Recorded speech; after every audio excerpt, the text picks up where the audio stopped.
Hello guys, അപ്പോൾ എല്ലാവർക്കും സുഖമാണോ? എക്സാമൊക്കെ ആവാനായി. അപ്പോൾ എല്ലാവരും പഠിക്കാൻ തുടങ്ങിയോ? അപ്പോൾ ഇത് ബേർഡ് ഇത് ക്യാമിന് പോയിട്ടുണ്ടായിരുന്നു കുട്ടി ഡോക്ടർ എന്ന് പറഞ്ഞു. അപ്പോൾ അതിൻ്റെ ഫോട്ടോ ആണ് കേട്ടോ. അപ്പോൾ നമുക്ക് ചെറിയ ഷോർട്ട് വീഡിയോ കാണാം, ഫുള്ളില്ല കേട്ടോ.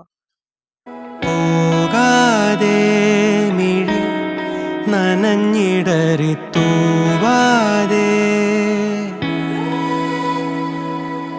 മായാതെ മനം പിടയുമൊരു നോവോടെ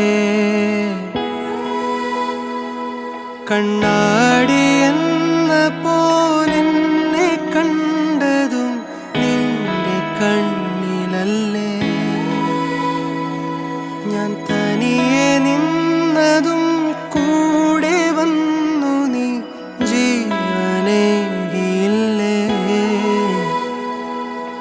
കൂരിരുളിൻ പടവിൽ മുന്നിൽ മിന്നിത്തെളിയാൻ പൊന്നിൻ താരത്തിരിയായി നീ വിണ്ണിൽ നിന്നും പറന്നിൻ നെഞ്ചിൻ കൊമ്പിലിരുന്നേ മാലാഖപ്പൂവിതളേ.